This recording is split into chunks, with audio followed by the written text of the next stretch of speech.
эрүүл мэндийн яам үзүүлж байна. Жил бүрийн сар шинийн баярын шинийн 3-наас эхлээд эрүүл мэндийн байгууллагуудын ачаал бол эрс нэмэгддэг.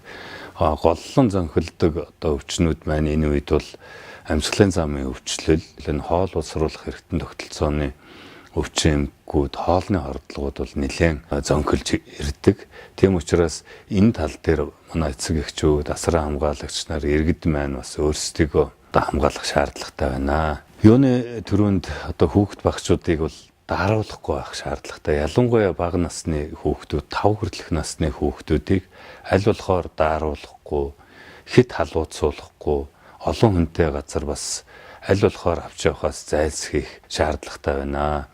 Мэдээж хэрэг ард түмний уламжлал ёс заншил учраас мэдлэх хүндлэх ёсоо дагалгүй яах вэ? Гэхдээ бол бага насны хүүхдийг хэд шүлсдэж үнсэхгүй байх, хэд олон хүн цугласан газар бас удаан хугацаагаар байлгах зэрэгээс бол бас сэргийлэх нь зүйтэй.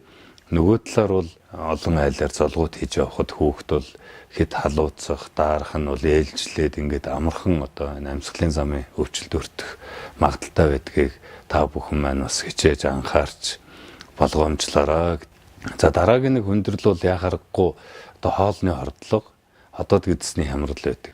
Ялангуяа бага насны хүүхдүүд, 5 хүртэлх насны хүүхдийг аль болохоор энэ хотод гэдэсийг хямраахгүй тал дээр манай эцэг эхчүүд анхаарах нь зүйтэй. Эрүүл мэндийн байгууллагууд энэ сар шинийн өдрүүдийг ухтаад бол нэлээд олон ажлыг хийж байна, бэлтгэлээ хангаж байна, тусламж үйлчилгээгээ хэвэн явуулахын тулд хүний нөөцөө хуваарлж байна, хариуцлагатай жижигрүүдийг томилж байна, эмнэлгийн хэрэгслийн нөөцөө хангалттай татаж бэлдэж байгаа.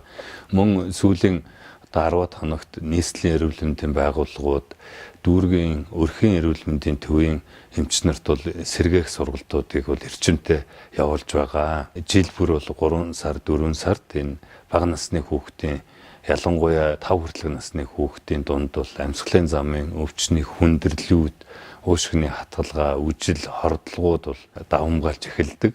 Нөгөө талаар бол одоо бол томоогийн анх хүрээний H1N1 вирусын тархалт бол илүү зөнхөлж байгаа.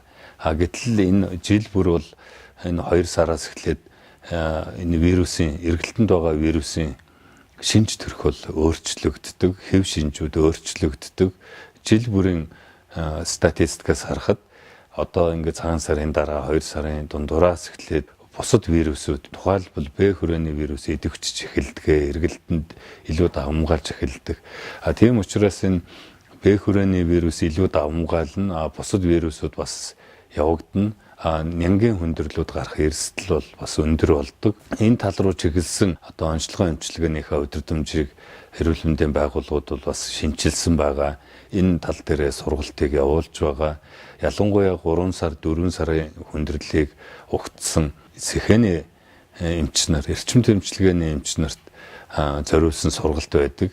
Энэ удаа бол бид нэр эрүүл мэндийн яам, Дэлхийн эрүүл мэндийн байгууллагатай хамтраад 2 сарын сүүл, 3 сарын эхээр нийслэл Улаанбаатар хотын 50 эмч, орон нутгийн 50 сэхэний эмч нарт тусгай хөтөлбөрөөр ийм эрчим тэмчилгээний сургалт явуулахаар бэлтгэл ажлаа хангаад явж байна.